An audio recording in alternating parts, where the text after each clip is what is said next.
Jangan buru-buru menyimpulkan. Ada satu hikmah yang menurut saya itu keren dari seorang dai.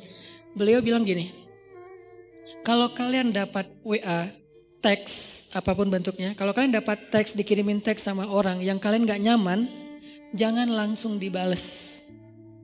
Terus tunggu dulu beberapa lama. Mungkin besok dibalasnya. Kalau kita gak nyaman ya, kalau yang kita nyaman balas aja langsung, kasihan dia nungguin. Kalau gak nyaman kayak dia misalnya ngomong yang gak pantas, atau salah ngomong, atau mengkritik, atau apalah, jangan langsung dibalas. Kenapa? Tunggu sampai besok.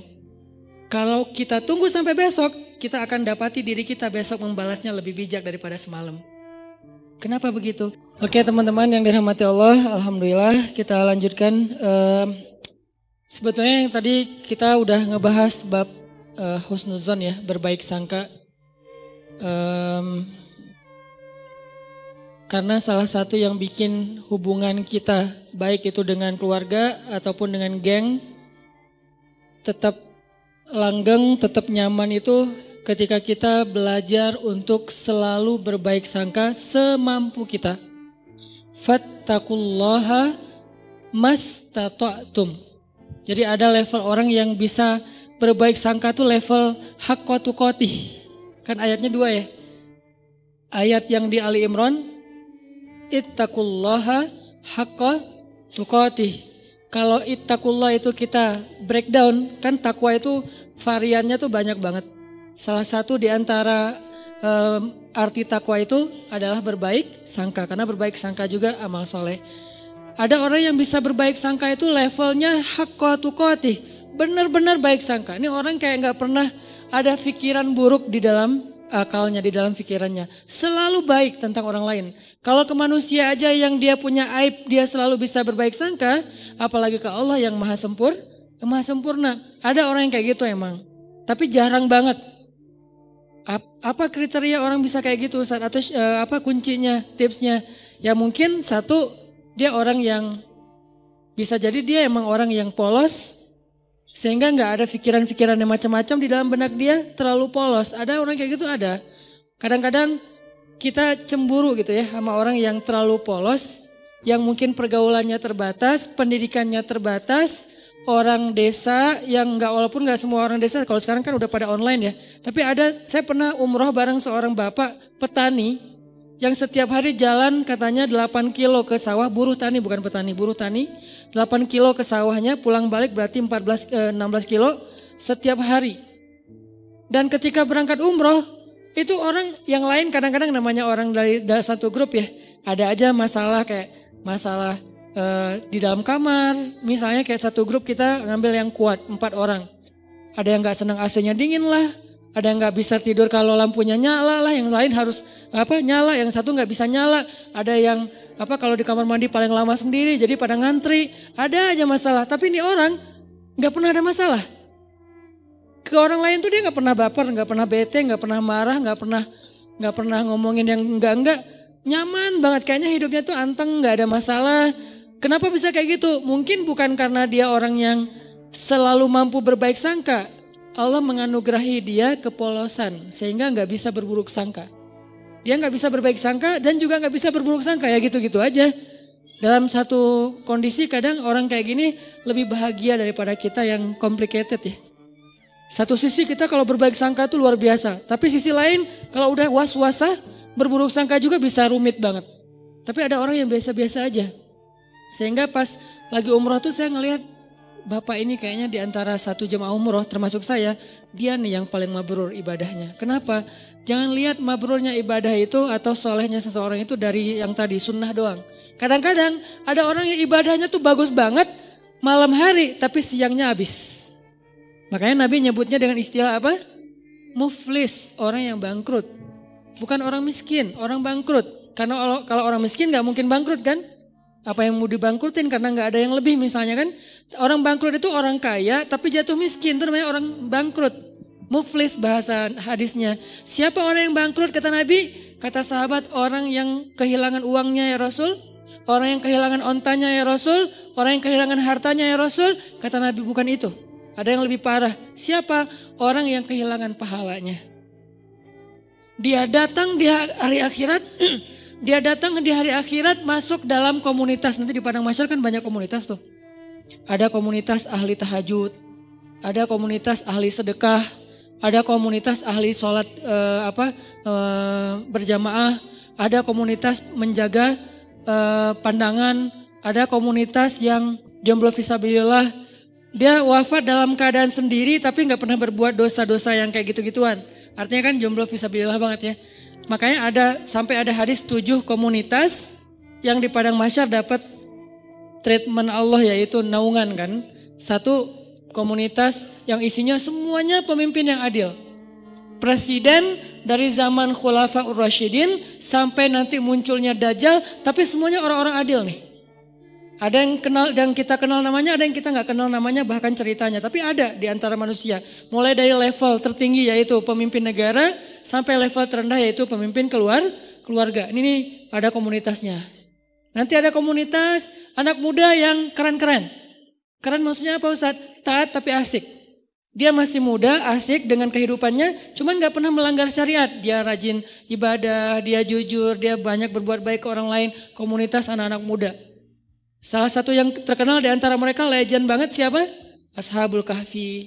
Yang lain nanti pemimpin-pemimpin mereka yang barisan paling depan ada Nabi Yahya, Nabi Isa, Yusuf, apalagi kalau di golongan sahabat Hasan, Husain. Ini nih anak-anak muda yang keren-keren nih. Mereka punya komunitas. Nah nanti ada juga komunitas yang ahli ibadah. Cuman ketika dihisap oleh Allah, mereka jalan berkomunitas karena mereka digolongkan sesuai dengan amal yang dominan. Yasdurun nasu ashtatan.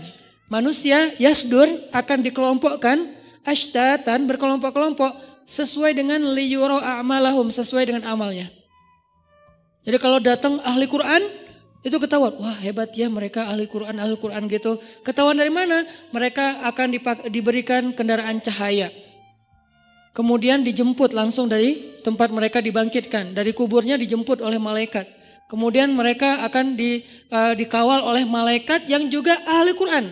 Siapa malaikat itu? Malaikat Safaroh. Safaroh itu safir. Safir itu artinya brand ambassador, duta. Malaikat-malaikat duta. Wah hebat ya, jadi kayak selebriti di padang mahsyar lewat kelompok selebriti Al-Quran. Ada yang kayak gitu, tapi ini belum dihisap nih, masih berkelompok-kelompok. Begitu masuk hisap, berubah lagi nih. Dari satu komunitas itu misalnya Ahlul Quran, yang penghafal Quran, penghafal hadis, ahli ilmu, ternyata cuma setengahnya yang lulus masuk surga. Setengahnya lagi ketahan, kenapa? Bangkrut. Kenapa bangkrut? Mungkin dia ahli Quran, tapi dia juga suka berburuk sangka dan membicarakan aib orang lain. Mungkin dia ahli tahajud tapi dia siangnya membicarakan aib orang lain. Ini nih yang bahaya nih. Jadi balik lagi, saya kayak ngerasa iri gitu ke bapak tadi yang orangnya tuh lempeng, ibadahnya mungkin enggak kayak yang lain yang sehari tahu sampai 5 kali. Dia paling sehari sekali, itu juga kalau ada yang ngajak, kalau enggak di kamar aja sendiri gitu kan ya. Karena udah selesai ibadah umroh ya udah di kamar. Kenapa dia enggak ke masjid? Apa kurang soleh? Bukan, enggak tahu jalan. Dia sekamar itu berlima aslinya berempat tapi ditambah jadi berlima dan dia enggak komplain. Yang 4 ini komplain, dia enggak komplain. Padahal yang 3-nya komplain, dia enggak. Kenapa? Karena dia ya enggak apa-apa. Terus di antara berlima ini kan ada extra bed ya. Karena kamarnya kamar quad dengan bed yang single bed.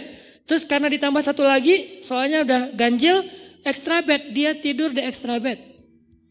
Yang notabene extra bed itu enggak seperti yang biasa, kurang empuk. Terus dari bawahnya tuh bunyi-bunyi gitu, terus sakit badan. Tapi dia mau, padahal dia bayar sama dengan yang lain. Tapi dia dikasih extra bed, gak apa-apa. Terus teman-temannya karena malam-malam pada cepet-cepetan, pada berangkat sendiri-sendiri ke masjid, dia tinggal sendiri, takut. Sama orang kampung, takut keluar entah nyasar. Kan yang paling terkenal tentang Mekah itu kan nyasar ya. Jadi akhirnya dia karena takut nyasar, ya udah di kamar aja. Sholat subuh di kamar, padahal di Mekah. Pak gimana tadi subuhnya? Di kamar Ustaz. Loh kenapa? Gak ada yang nemenin gitu doang. Wah ini Masya Allah, mungkin subuh dia tuh lebih afdal daripada kita yang subuhnya di masjid. Kenapa? Bukan karena dia gak mau, dia gak mampu, takut. Yang lain tawaf sehari 5 kali, dia tawaf kalaupun ada yang ngajak sehari sekali. Tapi gak pernah ngomongin aib orang lain. Gak pernah berburuk sangka kepada orang lain. Dia orangnya selalu tersenyum, dalam keadaan capek aja bisa tersenyum. Dahsyat nih orang kayak gini nih, nggak tahu Allah kasih kelebihan apa pada dia. Ini namanya haqqa tuqatih. Husnuzonnya itu udah benar-benar husnuzon. Selalu husnuzon, nggak pernah berburuk sangka. Ada orang kayak gitu, ada, apalagi di kalangan sahabat. Contoh, ada seorang sahabat namanya Tolhah bin Abdillah. Istrinya Tolhah ini pernah sukses, pernah juga diuji dengan terpuruk secara finansial, bisnis dia, dagangan dia tuh kayak rugi gitu. Ketika sukses, teman-temannya banyak yang datang ke rumah. Tolha, jadi rumahnya rame terus. Dan suka minjemin duit dari dia, jadi dia bantuin teman-temannya, traktirin makan teman-temannya. Pas lagi sukses nih, begitu dia bangkrut, sepi, nggak ada yang datang ke rumahnya. Orang nggak ada yang ngejar dia, nggak ada yang ngeramein rumahnya lagi, nggak ada yang jalan makan bareng dengan dia. Harusnya kan minimal gantian dong, sekarang dia yang ditraktirin kan. Akhirnya istrinya secara manusiawi normal bilang gini, Tolha tuh lihat teman-teman kamu sekarang. Ketahuan kan siapa yang sejati siapa yang enggak. Kenapa kata Tolha? Giliran kamu sukses dulu mereka nemenin kamu, ramai di rumah setiap malam. Sekarang giliran kamu bangkrut mereka jauh dari kamu.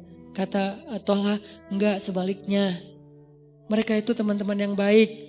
Mana sisi baiknya? Dulu ketika aku banyak uang, mereka datang meminta tolong kepada aku karena mereka tahu aku mampu menolong mereka. Sekarang ketika aku bangkrut gak punya uang, mereka gak datang lagi karena gak mau merepotkan aku. Lihat sisi, selalu ada sisi husnuzon. Ini orang kok bisa kayak gini gitu. Sekarang mereka gak datang lagi ke rumah aku karena gak mau ngerepotin aku. Takut daripada saya minta pinjam uang ke Tolha tapi Tolha jadi gak enak hati karena gak bisa nolongin. Kasihan, ya udah deh gak usah datang ke rumah Tolha. Itu yang dipikirin.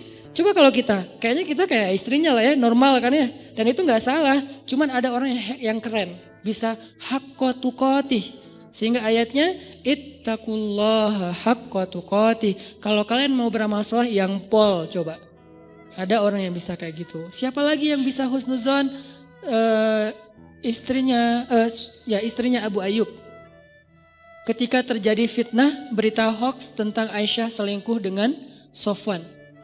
Istrinya Abu Ayyub pulang ke rumah terus nanya ke istrinya, "Mah, udah dengar berita yang lagi trending topik gak?" Gitu. "Oh, tentang Aisyah, ya gimana menurut mama?" Kata istrinya Abu Ayyub, "Ya Abu Ayyub, gimana menurut engkau kalau ada yang membuat berita aku selingkuh?"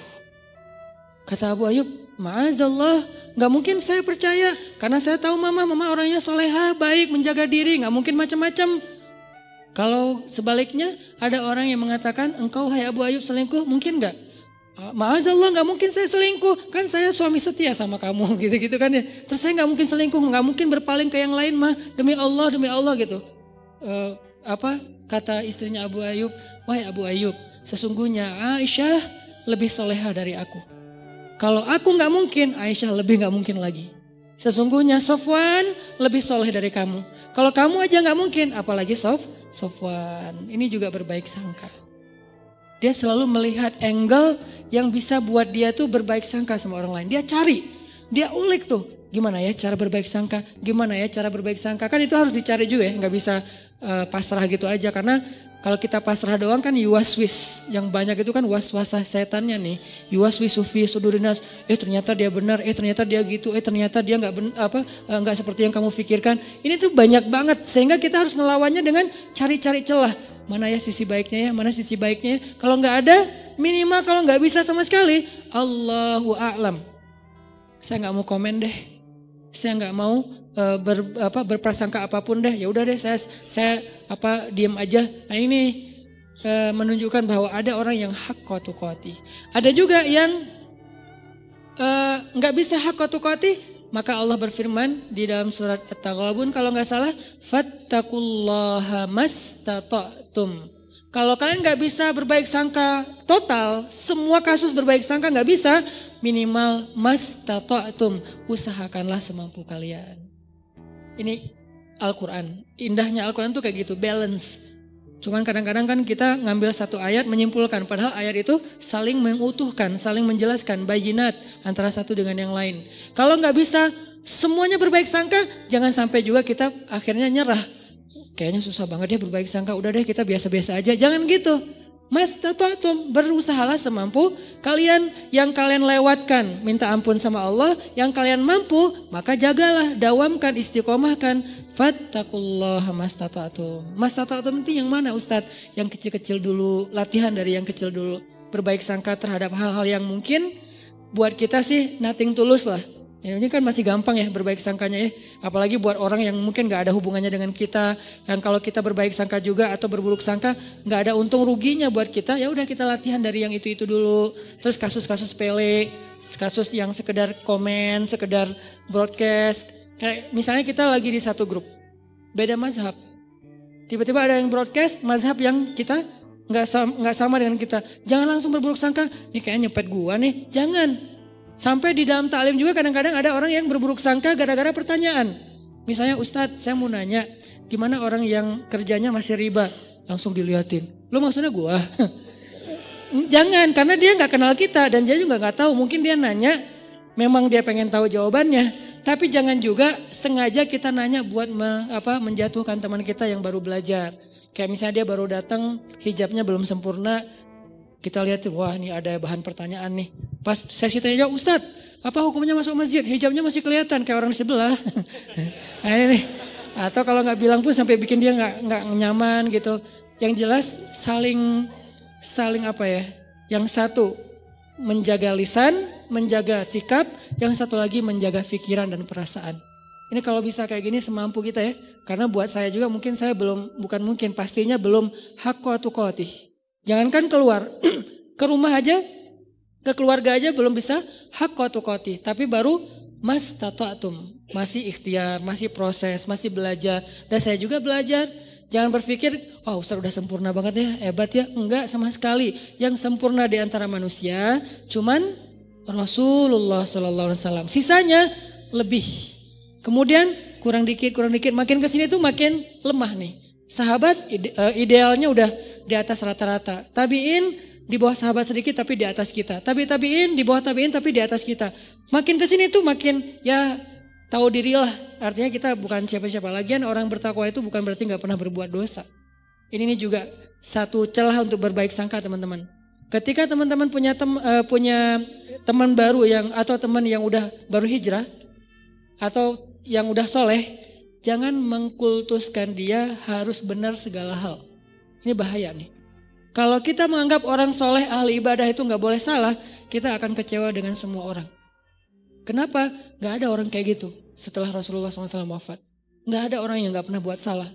Toh Nabi aja yang sempurna kadang berbuat keliru walaupun bukan salah. Nabi gak pernah berbuat dosa, Nabi tidak berbuat kesalahan, maksum tapi keliru. Ya, bahkan beberapa kali Nabi ditegur di Al-Quran oleh Allah. Banyak ayat, termasuk Nabi lupa bilang insya Allah, sampai akhirnya ditegur. Termasuk Nabi misalnya mengharamkan apa yang Allah halalkan demi nyenengin istrinya. Termasuk Nabi sikapnya bermasa muka dan berpaling. Termasuk Nabi salah fatwa memutuskan masalah tawanan perang. Banyak di Al-Quran itu teguran kepada Nabi. Kenapa? Karena Nabi juga manusia. Cuman beda sama kita, kalau kita salahnya kadang-kadang sengaja. Kalau Nabi tidak sengaja. Dan salahnya Nabi itu bukan salah dalam bahasa fikih, keliru. Kalau salah enggak, kalau keliru ya. Keliru dalam sholat pernah, yang harusnya 4 rakaat jadi 2 rakaat, kenapa? Lupa. Nabi tapi kok gak khusyuk? Bukan gak khusyuk, Allah bikin kayak gitu biar Nabi itu jadi teladan buat kita yang pelupa. Sholat, udah berapa rakaat nih? Kan lupa kan? Ya udah deh, kayaknya udah selesai deh. Assalamualaikum. Nah ada teladannya dari Nabi. Kalau kita lupa, ambil yang paling kecil angkanya. Jangan ambil angka yang paling besar, keenakan. Baru juga serakaat, kayaknya udah 4 deh. Assalamualaikum. Setiap hari aja sholat serakaat karena pelupa gitu. Nabi pernah lupa 2 rakaat, terus gak perlu diulang 4 rakaat, itu memberatkan. Misalnya sholat zuhur, pas tahiyat awal, udah gitu, ini yang kedua atau yang pertama ya? Kayaknya kedua deh. Assalamualaikum. Di belakang bilang, Mas lagi sholat sunnah? Enggak, zuhur 2 rakaat. Oh ya, langsung sholat lagi 2 rakaat. Tidak perlu diulang. Ya, kok dikasih tahu sih, biarin aja kali. Jangan, biarin. Akhirnya kita nambah 2, kan gak repot ya kalau nambah 2 rakaat ditutup dengan sujud sahwi.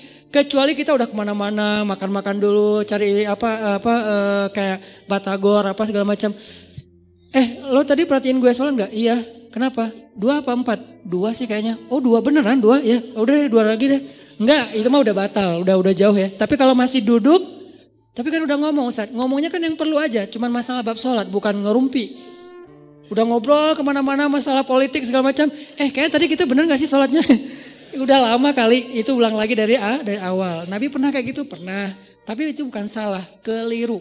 Dalam bahasa fikih itu namanya khata'. Bukan batil. Nabi tidak pernah berbuat batil. Tapi kalau yukhti atau khata' pernah. Cuman gak sengaja. Artinya ya semampu kita aja lah. Berbaik sangka sama orang, berbaik sangka sama pasangan, berbaik sangka sama keluarga, apalagi orang tua. Gimana caranya Ustadz biar bisa berbaik sangka? Satu, tadi cari celah. Kalau kata ulama, iltamis li akhika alfa uzrin. Carilah untuk saudaramu 1000 alasan. Cari 1000 alasan. Arti 1000 alasan di sini jangan buru-buru menyimpulkan. Jangan buru-buru menyimpulkan. Ada satu hikmah yang menurut saya itu keren dari seorang dai. Beliau bilang gini, kalau kalian dapat WA, teks apapun bentuknya, kalau kalian dapat teks, dikirimin teks sama orang yang kalian gak nyaman, jangan langsung dibales. Terus tunggu dulu beberapa lama. Mungkin besok dibalasnya. Kalau kita gak nyaman ya, kalau yang kita nyaman balas aja langsung, kasihan dia nungguin. Kalau gak nyaman kayak dia misalnya ngomong yang gak pantas, atau salah ngomong, atau mengkritik, atau apalah, jangan langsung dibalas. Kenapa? Tunggu sampai besok. Kalau kita tunggu sampai besok, kita akan dapati diri kita besok membalasnya lebih bijak daripada semalam. Kenapa begitu? Kata beliau dalam sebuah perumpamaan, kalau kalian mendapatkan makanan yang panas, jangan langsung dimakan. Tunggu sampai dia agak sedikit hangat atau lebih dingin, baru kalian makan, itu akan sehat. Kalau panas-panas dimakan, itu hanya akan menyakitkan diri kalian sendiri. Begitu juga ucapan. Dapat teks, jangan langsung dibalas, masih panas. Nanti sama-sama kebakar nih. Tunggu sampai dia dingin. Kita dingin, dia dingin, di sana udah ngirim tag kan semalaman, nungguin akhirnya dingin ya. Gak tahu juga, mungkin lebih panas kali ya. Nah kita membalasnya dalam keadaan dingin, sejuk, enak tuh. Kayak air dikasih teh panas, tunggu sampai jadi teh anget. Baru kita minum, tapi kalau panas-panas diminum. Yang pertama kita celaka, yang kedua juga orang lain celaka. Kenapa? Kita celaka karena kepanasan, orang lain celaka karena kita salah-salahin. Ini siapa sih yang bikin teh panas-panas amat, dan seterusnya dan seterusnya. Begitu juga dengan ucapan. Ini cara berbaik sangka nih. Caranya jangan langsung disimpulkan. Jangan langsung dijudge. Tunggu aja dulu. Siapa tahu setelah kita tunggu ternyata secara natural terjelaskan dengan sendirinya. Muncul tabayun yang tidak kita sengaja. Bukan kita cari, bukan. Tiba-tiba muncul kayak tabayun, penjelasan dari sana sini. Akhirnya kita gak sempat menyimpulkan yang negatif kan. Alhamdulillah selamat gitu. Ustaz, kadang-kadang buruk sangka itu bukan disengaja, muncul aja. Makanya gak mungkin lah kita sengaja pengen berburuk sangka sama orang lain. Itu was-wasa dari setan. Kok salah setan sih Ustaz? Ya emang salah setan. Kenapa kok salah setan? Ya setan memang untuk disalahin gitu kan. Makanya Nabi Yusha ketika lupa dengan ikannya yang berenang, apa kata beliau? Wa ma ansanihu illa syaitanu an adzkurah.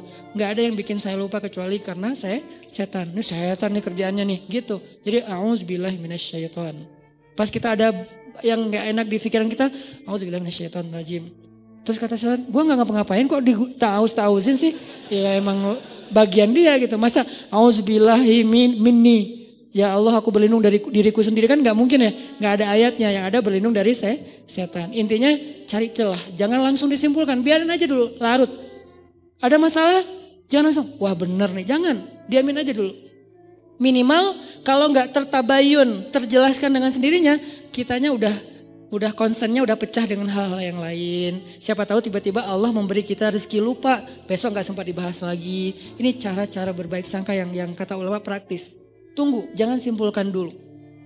Kedua, cara berbaik sangka, kita ingat-ingat kebaikannya.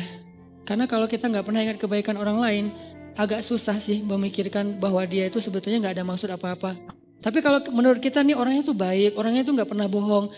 Begitu ada orang yang bilang dia bohong lu kemarin, kayaknya gak mungkin deh. Soalnya setahu saya dia tuh orangnya selalu jujur. Nah kan karena kita ingat bahwa dia jujur, susah percaya kalau dia bohong. Karena kita ingat dia orangnya setia, susah percaya kalau dia selingkuh. Karena kita ingat dia orangnya perhatian, susah percaya kalau dia cuek. Ini nih ingat kebaikan. Seingat mungkin, kalau perlu kita bikin program buat diri sendiri berbaik sangka dalam rangka mastata'tum, semampu kita catat. Dia pernah gini sama saya, dia pernah bantuin saya, dia pernah. Sesekali kita minta tolong dia nggak bisa tolong, kita akan lihat dulu sih dia selalu nolongin saya. Kok sekarang dia nggak nolong? Kayaknya dia lagi ada masalah juga. Tapi kalau kita lupa, dia emang gitu orangnya, susah banget dimintain tolong. Padahal setiap hari nolong. Kecuali kali ini. Nah ini cara berbaik sangka, ingat kebaikan orang lain. Kalau nggak ada Ustadz, siapa bilang nggak ada? Nggak mungkin nggak ada, kecuali Firaun. Toh Firaun aja masih ada kebaikannya apa? Masih mau menampung Musa kecil di rumahnya, walaupun sebetulnya dia nggak suka kepada Musa itu. Masih mau, gara-gara apa? Gara-gara sayang sama istrinya. Kalau Dajjal, nah itu satu-satunya yang mungkin bukan hampir, nggak ada sih emang. Sehingga kita disuruh bertauz di akhir sholat kita dari Dajjal. Jadi tauz itu kayaknya setahu saya itu 2 ya. Setan dan Dajjal, ini saking buruknya. Tapi kalau manusia biasa pasti ada. Kalau nggak kelihatan sama kita bukan nggak ada, kita nggak tahu. Sehingga kita berbaik sangkanya ya pasti adalah kebaikan dia, cuman saya nggak tahu. Ustadz kalau yang berburuk sangka itu tentang sesuatu yang bikin kita sebel gimana Ustadz? Ini nih yang agak berat nih. Kalau nggak ada hubungannya dengan kita kayak isu, informasi, apa yang lagi nge-hit atau apa. Itu mungkin buat kita sih gampang berbaik sangkanya. Tapi kalau yang bikin kita nyesek gimana Ustadz berbaik sangkanya? Sholat. Jangan berbaik sangka sama dia kalau belum mampu. Berbaik sangkalah kepada Robnya. Karena kalau ini juga nggak bisa, udah nggak ada lagi harapan. Cara berbaik sangka kepada Allah hubungannya dengan dia apa Ustadz? Ya Allah, saya nggak tahu apa yang terjadi. Saya serahkan urusan dia kepada Engkau. Engkau pasti nggak akan ngecewain saya dong pastinya. Ini nih cara berbaik sangka ke Allah. Akhirnya tawakal modalnya supaya kita nggak ngikutin prasangka buruk kita yang bikin kita nyesek. Kadang-kadang orang berburuk sangka itu bukan hanya dalam kehidupan yang biasa. Dalam ibadah aja bisa berburuk sangka. Dan kalau udah kayak gitu udah nggak nyaman. Ada teman kita misalnya kayak lagi puasa sunnah. Kok dia egois banget sih puasa sunnah pas lagi mau ngajak acara makan-makan bareng saya nggak bisa sehari aja dia batal. Nah ini udah mulai muncul sebelnya, nggak nyamannya. Berbaik sangkalah apa? Ya mungkin dia nggak ada hajat yang dia lagi butuhin sehingga dia kayak lagi ngelobi langit dengan ibadah-ibadah sunnah dan itu lebih dia butuhkan daripada sekedar membatalkan puasa demi makan-makan dengan kita. Ya udah deh nggak apa-apa, mungkin dia punya hajat yang penting. Bisa kayak gitu atau apapun lah bentuknya. Kadang-kadang dalam ibadah juga berburuk sangka itu bukan yang fatal sih, tapi agak dikit ganggu kayak lagi sholat berjamaah. Saya pernah ngimamin kan ada ayat-ayat yang kadang-kadang kalau lagi berkesan gitu diulang-ulang ya. Kayak misalnya baca ayat, bukan Ar-Rahman sih kalau itu pasti diulang-ulang sih. Fabi ayya rabbikum tukadziban. Ada yang kayak wabasyiril ladzina amanu wa 'amilus shalihat. Sampaikanlah berita gembira kepada orang yang beriman dan beramal soleh. Wah ini keren nih ayatnya. Wabasyiril ladzina amanu wa 'amilus shalihat. Diulang lagi. Kenapa? Lagi mensugesti diri. Gak usah khawatir deh beramal soleh. Karena pasti gembira hasilnya. Pasti dibahagiain Allah. Pasti Allah balas. Gak mungkin dikecewain. Wa basyiril ladzina amanu wa amilus solihat. Di belakang kadang-kadang makmumnya mungkin gak bisa berbaik sangka. Tapi gak fatal juga sih. Jangan-jangan Ustadz lupa nih. Annalahum jannat. Karena kebenaran dia hafal. Annalahum jannat dibenerin. Saya wabasyiril ladzina amanu wa 'amilus shalihat annalahum jannatin tajri min tahtil anhar. Ya. Seandainya bisa ngomong, tahu. Cuman kan enggak bisa ngomong dalam sholat ya. Jadi bukan saya lupa, lagi menikmati ayat yang menurut saya berkesan gitu, tapi kayak dibener-benerin, teriak satu masjid, annalahum jannat. Dia baru tahu annalahum jannat dari yang di depan, dan dia juga enggak hafal aslinya. Jadi kayak, wah ternyata itu ya udah deh rame-rame yuk. Annalahum jannat gitu. Apaan sih? Ada yang kayak gitu. Pernah sekali kayak gitu sholat dibenerin dari belakang. Padahal saya gak ngerasa lupa gitu. Terus akhirnya apa? Saya sebagai imam kan gengsi gitu kan. Pas annalahum jannat. Annalahum jannat. dilebay-lebayin iramanya gitu biar yang pengen ngasih tahu kode gitu. Gue hafal, cuman lagi kayak khusyuk gitu sih. Intinya adalah berburuk sangka itu emang gak nyaman. Dalam ibadah aja gak nyaman. Padahal itu bukan hal yang fatal kan. Mungkin justru makmumnya kayak kasihan ya ustadznya ya. Udah 5 kali ngulang gak lewat-lewat. Ya udah deh kita benerin. Kalau berbaik sangkanya imam ya kepada umum. Kalian baik banget sih dibenerin. Padahal saya gak salah loh. Kasihan deh lo gitu. Jadi artinya ya berbaik sangka semampu kita. Terus ada yang ketiga. Gimana caranya biar gak terjadi berburuk sangka. Kita nih sebagai orang yang kadang-kadang suka bikin masalah, suka bikin syubhat istilahnya. Apa itu syubhat? Sesuatu yang berpotensi salah faham. Itu namanya syubhat. Sesuatu perkataan, perbuatan, posting kalau dalam bahasa sosmed itu yang berpotensi orang salah faham. Nah, kitanya yang harus tabayun segera sebelum terjadi kesalahpahaman. Contoh, saya posting main air di laut pakai celana pendek. Kan berpotensi orang salah paham ya. Wah Ustadz kok celana pendek gitu kan. Akhirnya di caption not itu pakai knee band. Saya menutup lutut pakai kayak ikat lutut gitu. Jadi tetap ketutup. Ini pakai knee band loh ya, ditutup pakai yang agak kayak ketat gitu. Cuman warnanya warna kulit. Kenapa tuh harus pakai celana pendek? Ya aja main papan pakai celana panjang, jeans pula gitu kan ya. Kan jadi bid'ah gitu kan. Gimana saya mau deketin teman-teman surfing sementara saya dianggap ahli bid'ah dalam mazhab surfing. Kecuali saya pakai shortboard yang emang dia lebih modern sehingga saya bisa pakai wetsuit gitu kan, pakaian kayak nyelam gitu yang panjang. Tapi kebenaran karena emang masih belajar biar lebih gampang pakainya yang longboard, selong mungkin. Kalau bisa 10 meter gitu kan. Selong mungkin biar lebih stabil kan. Makin long, makin lebar, makin tebal kan makin stabil tuh. Walaupun berat sih kalau kena lumayan gitu. Ngambil yang paling long, makin bold. Sehingga mazhabnya itu makin kayak wah single fins or die gitu kan. Satu fin atau gak usah sama sekali deh, gak usah pakai fins gitu. Akhirnya ngikutin mazhab teman-teman yang emang mereka punya prinsip bahwa kalau long itu celananya pendek Ustadz, bajunya geleber gitu Ustadz, terus kayak gitu-gitu. Oh ada yang gitu-gitu ya? Iya ya Ustadz, ya udah deh biar saya nggak diahliin bid'ah, biar bisa dekat sama mereka, ngobrol santai. Ya udah pakai celana pendek, cuman biar nggak jadi syubhat, ditutup lututnya. Ini namanya mentabayun sendiri sebelum dipertanyakan oleh orang lain. Ada yang kayak gitu, ada juga yang kayak misalnya kita lagi ke satu wilayah yang mereka baca Qur'annya itu kalau sholat bismillahnya dijaharkan. Ada yang mazhab jahar, ada yang enggak. Kalau saya kan ngambil mazhab yang sir, tapi baca cuman enggak dijaharkan. Nah pas lagi di sana kita bisa jelasin, maaf ya saya mungkin baca cuman sir gitu. Biar orang, lah Al-Fatihah enggak pakai bismillah. Nah diperjelas. Kalau perlu bismillahnya yang biasa bismillahirrahmanirrahim. Kali ini bismillahirrahmanirrahim. Enggak pakai irama tapi jelas gitu. Supaya orang lain oh ya tenang deh kalau gitu. Jadi kita kayak tabayun sendiri. Itu perlu.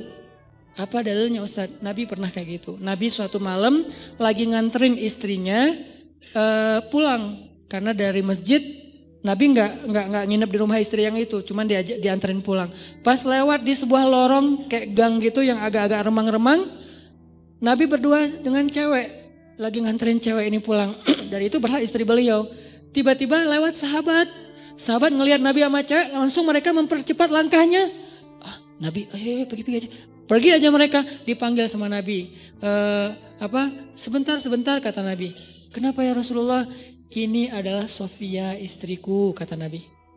Ini adalah Sofia istriku. Kata sahabat, ya Rasulullah gak mungkin kami berburuk sangka kepadamu. Kata Nabi apa? Inna syaitan yajri majrad dam. Setan itu mengalir di dalam aliran darah kalian. Maksudnya apa?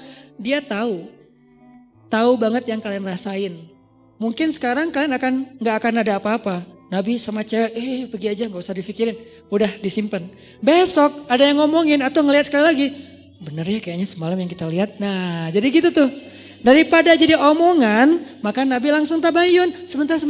Ini Sofia istriku kata Nabi. Oh iya berarti udah gak ada fitnah. Ini namanya tabayun langsung. Kadang kita sebagai objeknya yang harus aktif. Kalau kita lihat sikap kita, postingan kita, ucapan kita, teks kita, caption kita tuh bisa mengundang salah paham orang yang membaca.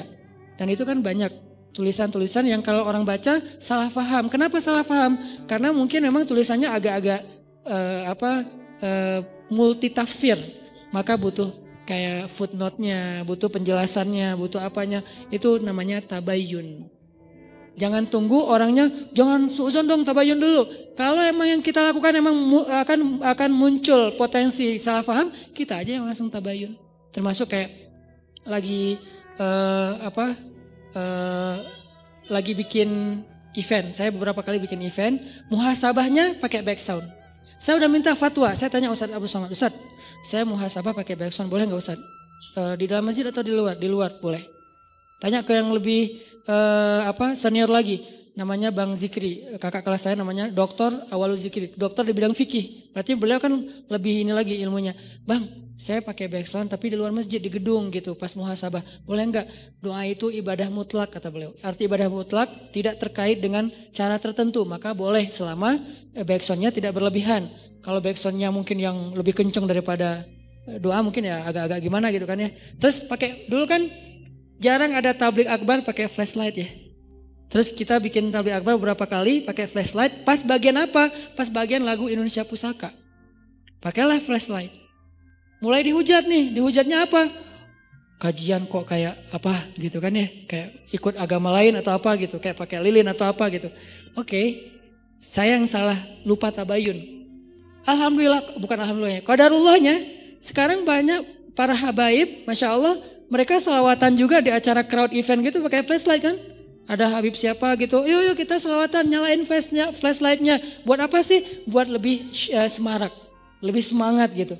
Termasuk Ustadz Abu Somad juga bikin pakai flashlight. Karena saya juga ngomong sama Ustadz Abu Somad kan sering kontak-kontakan. Ustadz saya pakai flashlight loh dan dituduh gini-gini. Kata Ustadz Abu Somad, kita bikin komunitas yuk. Komunitas apa? Komunitas korban tahzir kata beliau. Karena kayak saling curhat-curhat gitu. Oh Ustadz, maksudnya nggak apa-apa selama itu bukan di dalam masjid. Akhirnya besok-besok kalau saya bikin event, saya jelasin ini di luar masjid ya gitu. Ini nggak di ini di gedung ya. Ini kenapa saya bikin 2 event, satu di masjid, satu di luar masjid? Karena emang ada kondisi yang memang beberapa teman-teman yang mungkin baru belajar, pengen nyaman dalam taklim itu butuh dipancing dengan sesuatu yang gimmick. Sehingga kita bikin, jangan sampai kita lakukan itu di masjid, akhirnya di luar masjid. Jadi tetap semua dapat menunya deh. Yang udah medium dapat menu medium, yang udah bold dapat menu bold, yang masih light dapat menu light. Bertahap, setiap orang berproses. Kalau yang pengen bold, datang aja ke Al-Latif pas kajian tarbiyah saya. Teman-teman pemuda aja tahu gimana boldnya kajian kita tentang masalah pergerakan. Itu bold banget, pasti akan bosan. Kalau yang di sini medium, ada yang lebih light lagi, ada. Dan makanya sekarang saya agak sedikit ditambah-tambahin. Yang dulu mungkin entertainnya lebih banyak, gaming yang lebih banyak, sekarang naikin level dikit. Kayak gitu-gitu kan, ini proses dalam dakwah. Tapi harus tabayun supaya tidak jadi syubhat, jadi salah paham. Kadang-kadang lupa tabayun, namanya juga fattaqullaha mastata'tum. Semampu kalian, semampu kita aja. Jadi 3. 1, cari celah. 2, apa tadi teh? Mengingat kebaikan. 3, kita sebagai objeknya yang kalau bisa menjelaskan supaya tidak terjadi salah paham. Ini aja yang mungkin saya bisa share tentang berbaik sangka. Karena berbaik sangka ini adalah salah satu modal penting kalau kita mau membangun sosial yang yang nyaman, masyarakat yang nyaman, hubungan pertemanan yang nyaman, keluarga yang nyaman. Salah satunya adalah dengan berbaik sangka. Mudah-mudahan ini bermanfaat. Yuk kita tutup dengan muhasabah, berdoa kepada Allah Subhanahu wa taala. Terutama kita akan sama-sama berdoa untuk guru kita Ustadz Arifin Ilham yang mungkin sedang Allah uji dengan sedikit drop. Jadi beberapa hoax itu mungkin saya juga tabayun ke keluarga beliau itu cuman hoax. Tapi drop sempat kemarin sampai sekarang dirawat. Insya Allah mudah-mudahan sama-sama di seluruh Indonesia kita mendoakan beliau. Semoga Allah segerakan kesembuhannya dan dijadikan penyakitnya sebagai penggugur dosa. A'udzu billahi minasy syaithanir rajim. بسم الله الرحمن الرحيم الحمد لله رب العالمين حمدا يوافي نعمه ويكافئ مزيده يا ربنا لك الحمد كما ينبغي لجلال وجهك الكريم وعظيم سلطانك اللهم صل وسلم وبارك على سيدنا محمد وعلى آله وصحبه أجمعين اللهم اغفر لنا ذنوبنا يا غفار اللهم اغفر لنا ذنوبنا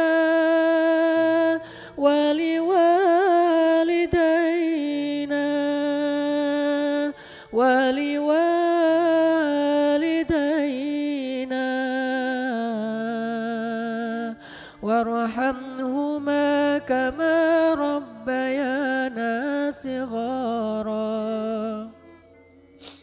ربنا ظلمنا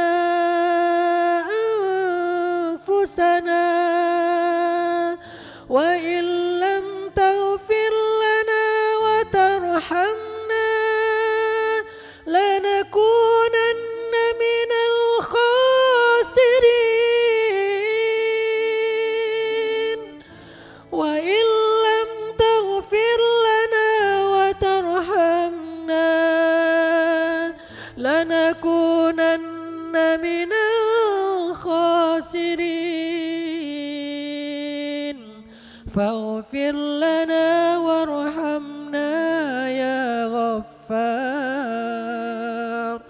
فاغفر لنا وارحمنا يا رحيم ربنا آتنا من لدنك رحمة وهيئ لنا من أمرنا رشدا واجعل لنا من كل ضيق مخرجا ومن كل عسر يسرا ربنا هب لنا من أزواجنا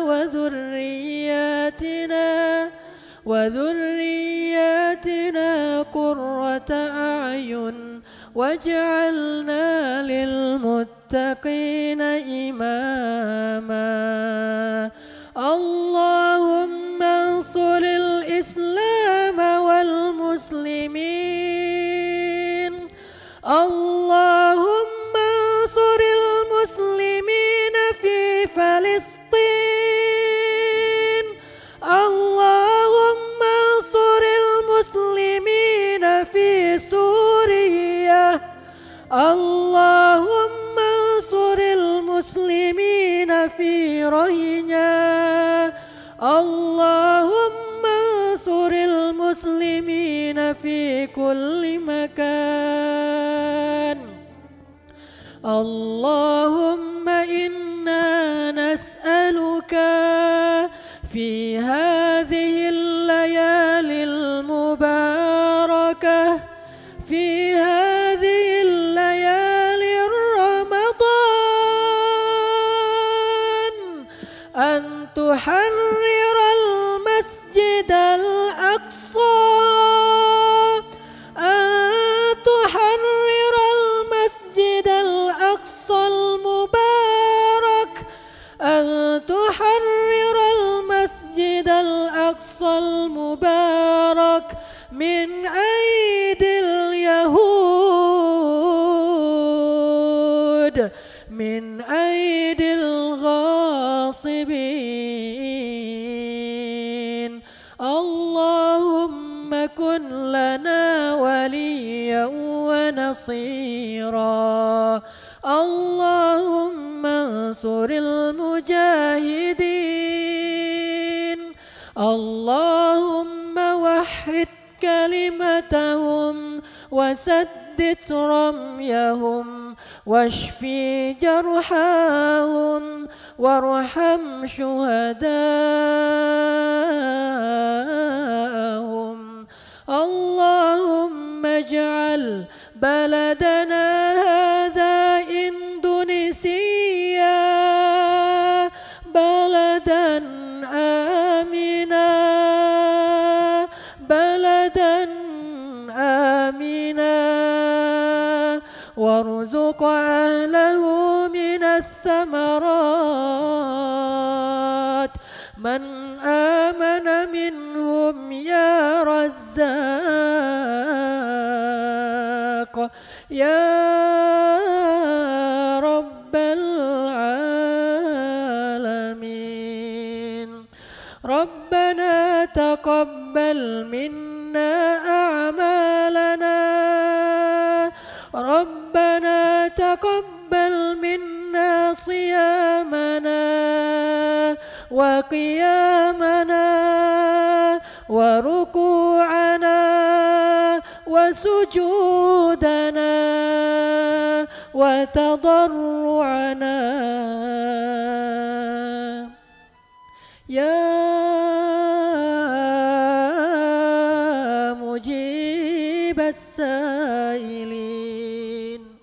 ربنا آتنا في الدنيا حسنة وفي الآخرة حسنة وقنا عذاب النار.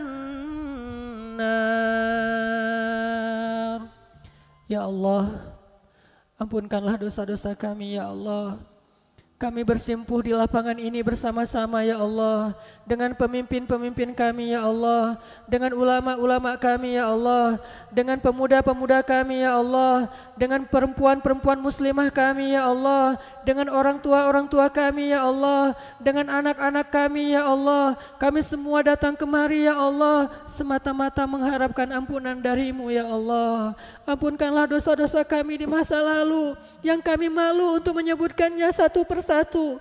Dosa-dosa kami di masa lalu yang menjadi aib dalam catatan amal soleh kami ya Allah. Dosa-dosa kami di masa lalu yang justru menjadikan hidup kami berantakan ya Allah.